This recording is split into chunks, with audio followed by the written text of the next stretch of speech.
예, 신윤의 뉴스 정면 승부 3부 순서 시작합니다. 여러분 샵 0945로 여러분의 의견을 보내주시면 저희가 방송에서 여러분의 의견 최대한도로 반영하도록 하겠습니다. 짧은 문자 50원, 긴 문자 100원입니다. 여러분의 많은 참여 부탁드리겠습니다. 자, 신윤의 뉴스 정면 승부 3부 정면 인터뷰에서는요. 더불어민주당 김종민 의원 연결해서 입장, 당 현안에 관한 입장 자세히 들어보는 시간 갖겠습니다. 김 의원님 안녕하세요. 예, 안녕하세요. 김종민입니다. 예. 아우, 날씨가 많이 추워졌어요. 예. 아유, 이 건강도 조심하시고 요새 한창 바쁘실 텐데 말이에요. 예. 지금 일단은 왜 60대 1 대의원하고 권리당원의 투표 비율이요. 예? 60대 1에서 20대 1로 낮춘다. 일반 사람들이 가만히 생각할 땐 어떻게 대의원 한 표가 권리당원 20표 60표나 되나 이렇게 생각하는데 이 취지가 아무래도 호남 지역의 의견이 과대대표될 가능성이 있기 때문에 골고루 나누려고 그렇게 한 거죠, 이게. 뭐 그런 것도 있고요. 예. 근데 그건 오히려 좀 부차적인 거고 본질적인 거는 예. 대의원 제도가 왜 필요한지를 우리가 생각을 해봐야 됩니다. 예. 우리가 국민들도 지금 국민들이 주권자긴 하지만 예. 대표를 뽑아서 국회의원이라든가 시도의원 같은 대표를 뽑아서 어떤 공동체 의사결정을 하잖아요. 예. 그거는 그 사람들에게 조금 더 사실관계를 정확하게 따져보고 또 이제 다양한 의견을 들어서 조금 좋은 결정을 해라. 심사숙고하고 결정을 해라. 예. 그래야 우리 공동체가 앞으로 나아갈 수 있다. 이런 취지에서 이 대표 민주주의를 우리가 채택한 거거든요. 예. 그러니까 대표 민주주의는 뭐 우리가 뭐 옛날에 그 서로 교통이 어렵고 모이기가 어려워서 대신 자선책으로 한 게 아니라 심도 있는 논의를 해서 심사숙고해서 결정하기 위해서 채택한 거고 대의원 제도도 바로 그런 취지에서 만든 제도입니다. 그래서 예. 우리가 전당대회 그러면 전국 당 대의원 회의가 전당대회예요. 그러니까 즉 민주당 70년 동안 민주당의 중요한 의사결정은 대의원의 토론을 통해서 결정했다는 거죠. 예. 그거는 그 대의원들이 심사숙고해서 좀 심도 있는 고민을 해서 좋은 결정을 내려라라고 위임해 준 거거든요. 예. 그래서 문제는 이 대의원 제도를 당원들이 선출한 대의원으로 하면 그러면 좋은 제도입니다, 이게. 예. 근데 이제 당원들 대의원을 선출하는 게 아니라 국회의원들이 대의원을 임명하듯이 하니까 예. 대의원 제도가 지금 약간 그 신뢰를 잃어버린 거죠. 예. 그래서 이 문제의 본질은 당원들이 대의원을 뽑고 그 뽑은 대의원들이 좀 심사숙고하고 토론하고 해서 당대표도 국회의원도 또 대통령 후보도 뽑는 이런 방식으로 가는 게 이게 정상적인 민주주의라고 봐야 되겠죠. 예. 근데 이제 이걸 안 하고 지금 대의원들이 좀 한계가 있으니까 국민 여론조사도 하고 당원들도 조금 포함시키고 이렇게 제도가 좀 바뀌어왔어요, 그동안에. 예. 그래서 이제 바뀌어왔다가 아예 지금 이제 대의원 뭐 필요 있냐 당원들이 직접 하자 이러고 이제 완전히 이제 대의원을 사실상 폐기하는 수준으로 가고 있는 거거든요. 예. 그런데 이렇게 되면 어떤 문제가 되냐면 당원들이 지금 우리가 150만 당원들이 어떤 결정을 할 때 정말로 심사숙고하고 다 같이 논의하고 하는 과정을 거쳐야 돼요. 예. 그런데 지금 ARS로 여론조사하듯이 지금 결정한단 말이죠. 그럼 그 중에 심각하게 생각 안 해본 분도 있을 거고, 그럼 어디 방송에서 잠깐 들었던 내용이나 아니면 유튜브에 나온 내용에 따라서 결정하는 분도 있을 거고, 어떤 분은 심사숙고해서 뭐 따져보고 결정하는 분도 있을 거고, 그러면 과연 이게 좋은 결정이 되겠느냐, 이런 점에 대한 고민을 좀 해야 되는 것이고, 예. 전 세계 선진 정당들은 예. 그래서 아직도 여전히 대의원들에 의해서 모든 중요 결정을 예. 하고 있습니다. 예. 그래서 우리가 예. 이번에 이 문제에 대해서 당원들의 의견을 존중하려면 예. 당원들이 대의원을 뽑는 제도로 가는 게 저는 그게 정답이다 이렇게 생각을 하는데 예. 그 길로 안 가고 자꾸 대의원은 없애버리고 그냥 당원들의 ARS 여론조사 수준으로 의사결정을 하겠다. 이거는 저는 잘못 가고 있는 방향이라고 봐요. 근데 이제 지금 이제 그렇게 바꾸는 의도가 일각에서는 이재명 그러니까 권리당원 중에는 강성 친명들이 많기 때문에 이재명 대표 체제를 좀 더 강화시키기 위한 시도다 뭐 이렇게 분석을 하는데 제가 궁금한 게 하나 있는 게요. 이미 민주당은 이재명 대표 체제가 좀 확고해지지 않았나 이런 생각이 들거든요. 근데 더 확고해질 필요가 있다라고 지도부는 판단하고 있나요? 그래서 이러는 건가요? 뭐 그거는 이제 그 속은 잘 모르겠는데요. 예. 뭐 이런 분석은 가능합니다. 만약에 이제 이재명 대표가 이번 총선에서 압승을 거둔 게 아니면 네. 뭐 조금 이기거나 뭐 무승부거나 조금 지거나 했으면 그러면 이제 이재명 대표가 이제 앞으로 재판도 받고 앞으로 이제 사법 재판 리스크가 있으니까 이번에는 좀 물러나야 된다 이런 여론이 생길 수도 있잖아요. 네. 그런 여론이 생겼을 때도 그러지 말고 이재명 대표로 또 가자. 그래서 이재명 대표를 다시 당대표로 뽑자. 이런 주장을 이제 당원들이 할 수가 있단 말이죠. 네. 그러면 대의원들의 비중이 높다면 네. 아마 대의원들 중에는 조금 더 신중하게 가자. 예. 이런 의견이 많을 텐데 그렇다면 이재명 대표가 다음에 재선하는데 이게 장애가 될 수도 있고 또는 이재명 대표가 아니지만 이재명 대표와 가까운 분이 만약에 당대표로 나온다. 그럼 이재명 대표만큼 인기는 없을 거 아닙니까? 네. 그럼 그런 분들이 어떤 당대표가 되려고 하려면 당원들이 좀 일사불란하게 좀 여론을 몰고 와야 되는데 그거를 하려면 대의원 비중을 좀 낮춰야 된다. 이런 판단을 할 수도 있는 거죠. 그러니까 여러 가지가 지금 의심을 받는 상황이에요. 네. 왜 갑자기 총선 앞두고 이 대의원 제도로 손을 대냐. 그런 점에서 이거는 우리 당내 리더십에 대한 신뢰도를 흔드는데 아주 안 좋은 악영향을 끼치는 그런 저는 결정이라고 봅니다. 예. 그리고 사실 오늘 이낙연 전 대표께서 또 오늘 얘기한 거 보셨죠? 그 언론 통해서. 제가 자세히 보진 못하고요. 예. 언론에 보도된 것만 잠깐 봤습니다. 그렇죠. 근데 이제 이낙연 대표가 당내 민주주의가 거의 질식된 상태다. 뭐 이런 얘기도 하고 또 하나는 이제 기자들과 만나서 기자분들이 질문을 했어요. 신당 찬당을 염두에 두고 있느냐 이랬을 때 여러 갈래의 모색이 있다. 이런 얘기를 했거든요. 이 부분에 대해서는 어떻게 해석하십니까? 저는 이낙연 대표의 의중이나 어떤 구상에 대해서는 제가 직접 들어본 적이 전혀 없으니까 예.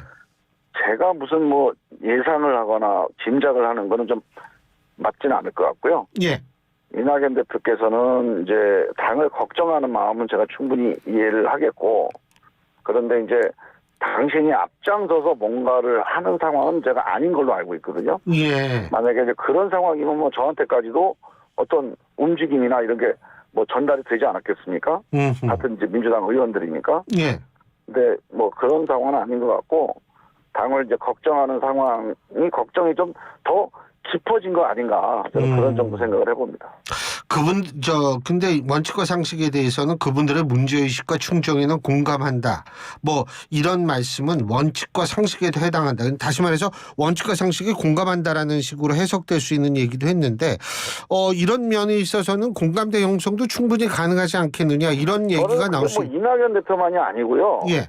되게 지금 그 민주당 내에서도 이런 방식으로 우리가 어떤 결사를 해서 모임을 만들어서 목소리를 내는 방식은 뭐 동의 안 하는 분들이 많지만 예. 저희들이 내건 어떤 도덕성 회복하자, 당내 민주주의 회복하자, 팬덤 정치 결벌하자, 그리고 전투 정치에 매몰되지 말고 비전 정치 좀 하자. 예. 이 세 가지 우리가 내건 이 방향에 대해서는 정말 많은 분들이 공감을 하고 있습니다. 예. 그런데 예. 이걸 가지고 우리가 굳이 어떤 조직을 만들어서 모임을 만들어서 목소리를 낼 것이냐 이거에 대해서 좀 생각들이 다를 수가 있겠죠. 그 정도지 이 취지와 방향에 대해서는 저는 뭐 유튜브에서 지금 뭐 수박이다 뭐다 해갖고 계속 이렇게 비판하는 사람들 예. 이 사람들 말고는 민주당 내 의원들이나 아니면 당원들 중에서 많은 분들이 좀 공감할 거라고 봐요. 그 이상민 의원은 어떻게 평가하세요? 저는 이상민 의원에 대해서는 아직도 제가 잘 이제 해석은 안 되는데 저는 민주당에 대해서 쓴소리를 하거나 뭐 좀 그 독자적인 얘기를 한 거에 대해서는 저는 뭐 민주주의라는 측면에서도 그렇고 그 내용에서도 수긍할 점이 많았다고 보는데 요새 보면 이제 국민의힘을 갈 수도 있다는 말씀을 많이 해요. 근데 민주당을 뭔가 바로 세우겠다, 민주당을 바로 잡겠다라고 하는 취지하고 국민의힘을 갈 수도 있다는 건 완전히 다른 얘기입니다, 이거는. 그래서 저는 그 점에서 좀 많이 충격을 받았고요. 예. 이상민 의원이 그런 생각까지 왜 하게 됐을까 좀 안타깝습니다. 그리고 이 지금 김종민 의원님께서 그 팬덤 정치와의 결별 뭐 이거 주장을 하신다고 말씀하셨는데 일각에서는 그 친명 쪽에서도 어떤 그 분이 그런 말씀을 저희 방송에서도 지나가면서 하신 적이 있는데 그 문재인 정권 시절에 이른바 문파라고 얘기를 하는 문재인 대통령에 대한 강성 지지층이 있었지 않습니까? 그죠? 근데 이분들에 대해서 사실 자신들도 굉장히 많이 뭐 문자 폭탄이라든지 이런 걸 해가지고 좀 피해를 받은 적이 있다. 이런 얘기를 하거든요. 그렇다면 팬덤 결별은 그때 얘기를 했으면 좀 더 설득력이 있었지 않았을까? 이런 얘기들을 하는데 어떻게 보십니까?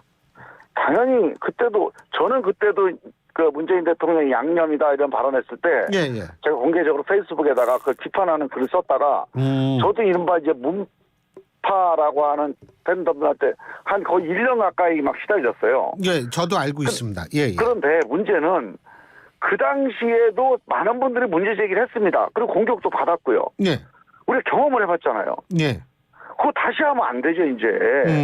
그때 내가 당했다고 그래서 그걸 갚아줘요? 그런 정치가 어디가 있습니까? 그거 정말 무책임한 일이에요. 그때 당했던 사람이나 그때 무슨 뭐 수혜를 받았던 사람이나 그것 때문에 민주당이 신뢰를 잃어버리고 문재인 정부가 여러 면에서 국민들한테 뭔가 불신을 받았다. 이건 공통된 진단 아닙니까? 그렇다면 하지 말아야죠. 이재명 대표도 마찬가지 아닙니까? 이재명 대표가 그때 공격을 받았어요. 당해봐서 알 거 아닙니까? 그리고 당해서 문제가 아니라 그것 때문에 민주당이 어떻게 불신을 받고 국민들로 멀어져 갔는지를 우리가 경험했잖아요. 근데 그게 더 심해졌어요, 지금. 그러면 당장 중단하도록 어떤 조치든 해야죠. 특단의 조치라도 해야죠. 옛날에 했으니까 지금 또 어쩔 수 없다? 이거는 성립할 수 없는 논리고요. 저는 그런 논리로 뭔가 핑계를 댄다. 진짜 민주당이 그거는 늪에 빠지는 겁니다. 낭떠러지로 가는 거예요. 좀 여론과 뭐 멀어졌다 이런 말씀도 하셨는데 요새 그 민주당에서 막말 계속 나오고 있고 이제는 계엄을 선포할 것이다 이런 얘기도 나오고 있는 모양인데 어떻게 그런 게 이 다 팬덤 정치 때문에 가능해진 거거든요. 팬덤 정치의 특징이 사람을 추종하는 거예요. 사람을 좋아하는 겁니다. 근데 뭐 스포츠나 연예나 뭐 문화 이런 거는 사람을 추종하거나 사람을 좋아해도 상관이 없어요. 그렇죠. 정치는 개인이라고 하는 불완전한 개인을 좋아하거나 거기에다가 표를 줘서 권력을 주면 안 됩니다. 그거 하지 말자고 민주공화국 만든 거거든요. 옛날 왕에다 권력 줘봤더니 어떻게 됐습니까? 공동체가 앞으로 못 나가잖아요. 불평등하게 되고. 그래서 그거 하지 말자고 민주공화국을 만든 건데 민주공화국 만들어놓고 또 사람 하나 세워갖고 불완전한 개인한테 그 대통령이든 뭐 당대표든 누구든 김대중이든 노무현이든 링컨이든 불완전한 개인이에요. 그게 근대 철학의 가장 큰 발견입니다. 그 불완전한 개인을 쫓아가갖고 묻지마 지지하는 거 이거는 좋은 정치가 아니죠. 우리가 그거 하지 말자고 하는 거거든요. 근데 이거를 계속 방치하니까 어떻게 됩니까? 그게 권력이 생기고 힘이 생기면 그 대중적인 권력과 힘에 다 아부하게 돼요. 아부하다 보니까 그 사람들이 좋아하는 자극적인 단어, 또 자극적인 발언 이걸 하게 돼요, 정치인들이. 그 말에 올라타버리면 기호지세가 돼버립니다. 저도 제가 최고위원 하면서 팬덤의 수혜를 받아서 최고위원 당선이 된 사람입니다. 최고위원 돼보니까 그 팬덤이나 그 강성 지지층들의 구미에 맞는 발언을 하게 되는 길로 가는 거예요. 제가 그래서 이거 안 되겠다. 이러면 정치 못 하겠다 하고 내려온 겁니다. 그래서 유튜브도 안 나가고 유튜브도 안 보게 되고 또 그렇게 해서 발언이 달라지니까 이제 수박이 돼버린 거예요. 저는 수박이 될 각오를 하고 그런 강성 발언들에서 내려와야 돼요. 음흠. 그래야 정치를 할 수가 있습니다. 예. 그래서 저는 우리가 예. 인기 연예인처럼 무대에 올라가서 막 환호에 화답하는 그런 정치를 하는 거는 공동체를 그걸 낭떠러지로 끌고 가는 거예요. 사실 이 탄핵 문제도 좀 연관이 돼 있지 않을까 이런 생각도 들거든요. 지금 말씀하신 그런 현상과 좀 지나치게 저는 이 탄핵을 문제도요, 예. 이렇게 봐요. 국민들이 탄핵이라고는 아주 어떻게 보면 희소 가치가 있는 권한 아닙니까? 그러니까 절제해서 사용하라고 헌법에서 부여한 권한인데 예. 그 권한을 사용할 때 우리 민주당이 정말 저 사람들이 심사숙고해서 예. 되새김질 해가면서 저런 판단을 했다. 그러면 지지해 줄 거 아니에요. 예. 헌법재판소에서 인용해 줄 거 아니에요. 예. 그런데 자 강성 지지 측에 뭔가 호응하느라고 또 거기에 그냥 무한해동해서 저런 결정을 내렸다. 이렇게 국민들이 생각한다면 국민들한테 이게 전달이 되겠느냐. 그런 점에서 탄핵을 하는 게 옳고 그르고를 떠나서 이 탄핵을 어떤 방식으로 하느냐, 어떤 분위기에서 하느냐가 되게 중요하다고 보는데 예. 강성 지지층이나 팬덤 문화에서 좀 벗어나서 심사숙고해서 이런 판단들을 저는 진행을 해야 된다. 저는 그렇게 봅니다. 종합적으로 사실 지금 원칙과 상식에서 굉장히 중요한 역할을 하시는데 김종민 의원님 같은 경우엔 끝까지 민주당 내에 남아서 민주당을 바꾸려고 노력하실 겁니까? 처절하게 계속 어떻게 되든? 저는 아직까지는 민주당이 희망이 있고 바꿔야 된다고 생각을 해요. 예.